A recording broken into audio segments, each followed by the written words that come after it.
Attack on Titan is fucking incredible. Oh, yeah. Spoiler warnings, of course.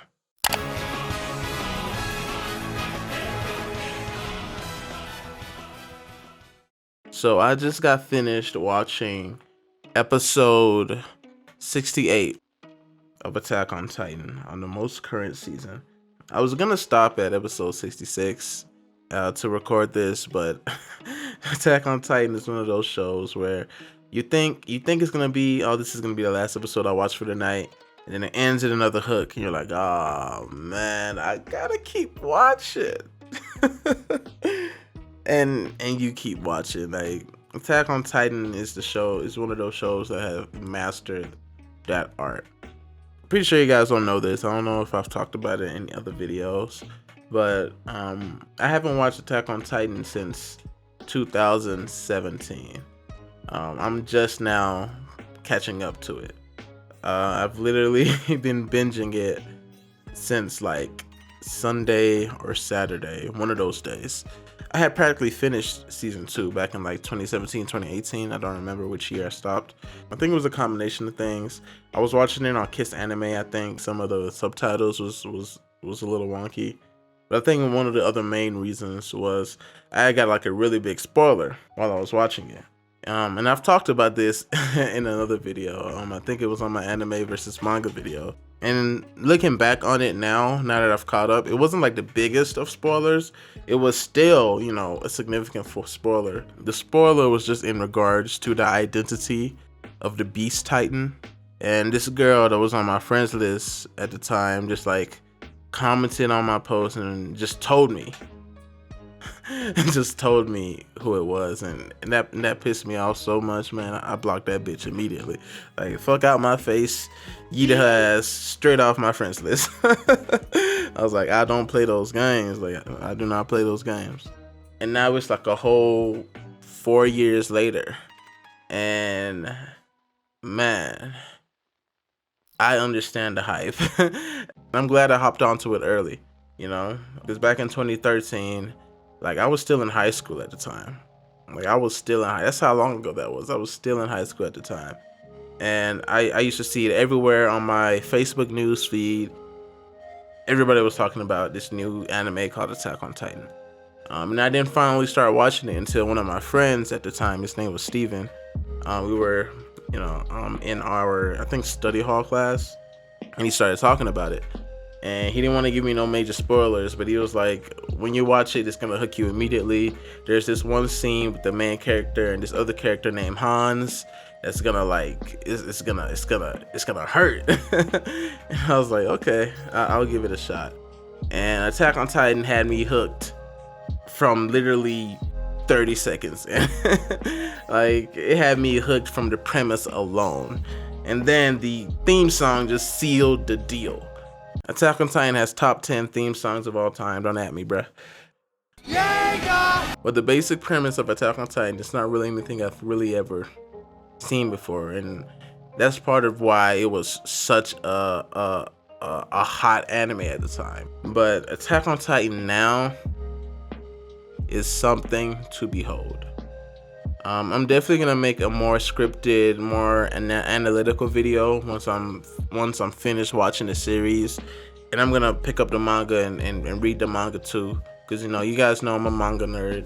But Attack on Titan, it's on the path to becoming the GOAT, and I don't say that to be a meme. I don't say that with recency bias. I'm saying that with comparing what I've watched to other things that I've watched, and not even just to anime. What I've watched so far of Attack on Titan reminds me of some of the great dramas, not just anime, the great dramas like Breaking Bad, like Snowfall now, because I gotta catch up on the newest season of Snowfall that just dropped. It's just a progression of of the main character into essentially becoming the villain by the end of it, And I did not expect that turn while watching this latest season. We got a lot more info this season. We got a lot more info on how the people outside the walls actually live. And we've got a lot of more info on the current conflicts they have and why and how they view the people of Eldia, of people of Paradise Island, the way that they do. It's amazing writing. Like, it's, the lore is amazing. The tension is gripping. Like this, like when people say nail biting tension, like, my nigga, this shit is nail biting. I am glued to my phone screen or my computer monitor when I'm watching this. I'm a pretty emotionally reserved type of dude, and it's very rarely that a show brings out like deep emotion from me. And Attack on Titan has done that on multiple occasions. Multiple. If you guys haven't watched Attack on Titan, go ahead and do that, man. Don't think it's just hype. I mean, because it definitely was a whole lot of hype at the beginning back in 2013, but it was deserved hype with how these niggas is paying us off now in this year 2021. It was well deserved hype. And I feel like even if the show ends badly, which with how they've set everything up, I feel like it's gonna have one of the best endings of anything I've ever seen. But even if it ends badly, it's still gonna be considered one of the greatest anime of our time, and it's definitely gonna be considered the defining anime of this current modern generation. It's gonna be like the Death Note or the Naruto or the Dragon Ball Z's or the Full Metal Alchemist of the current modern era. But even if it ends on a sour note, just the way they've built up everything thus far, how every season has built up upon each other, every season gets better. They spent an entire season purely on backstory and character development just to make you more invested in these characters, and another season purely on just the socio-political dilemmas of the world that they live in. And then now the story is pretty much all of that times 10.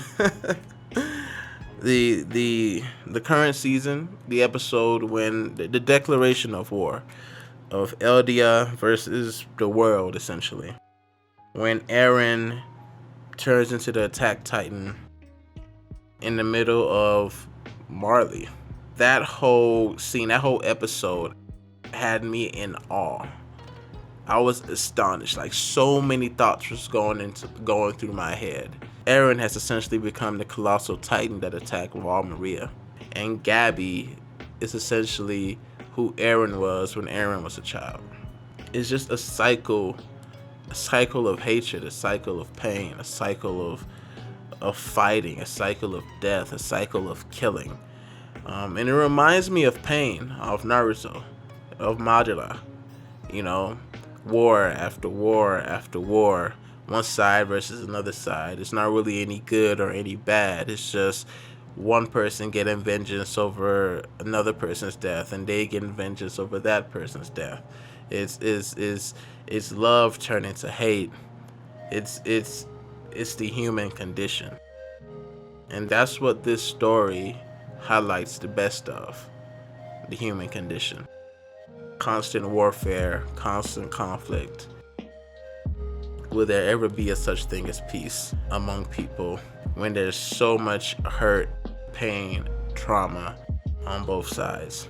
And as you're watching this, as you're watching Eren become the villain, become this monster, being consumed with hate and wanting to save his own people, you watch it and you understand it. Like, I was watching and I was like, I can't even hate. I was like, I'm not even mad at you, Eren. Like, I relate to it a lot. I feel you. I would do the same thing. If I was in this position, just knowing the type of person I am, I would probably do the same thing. No, I couldn't even hate. It's just two sides one side's been fed a bunch of lies their entire life.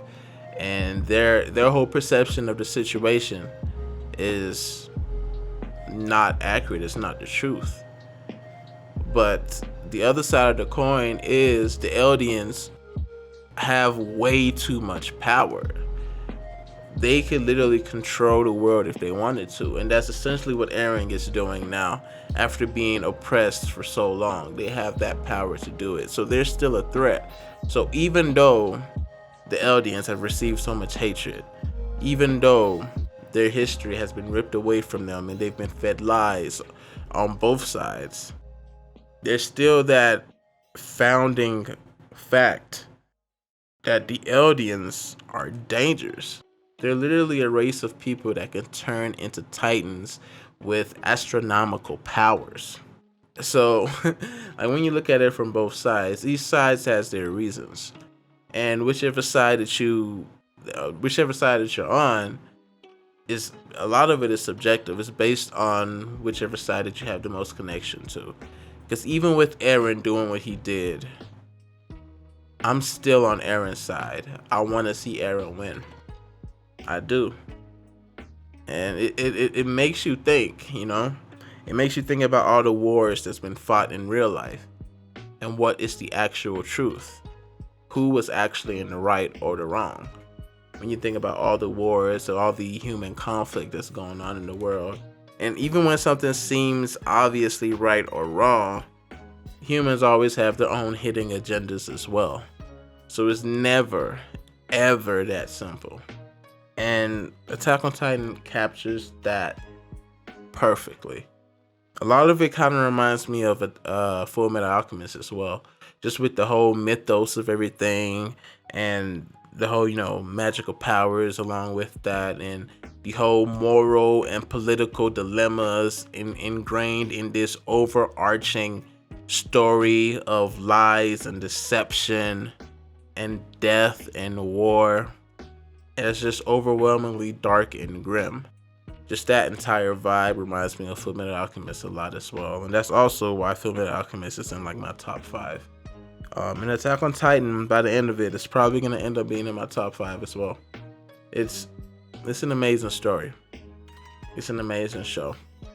And I can't wait to see how it concludes. Because my nigga, this shit is hype. This shit is hype. Am I on the hype train? Yes, I am. I'm gladly on this hype train. I am lounged out, first class on this hype train. Shit. Strolling to the destination. Yeah. Shit is great. Can't wait to see how everything ends up.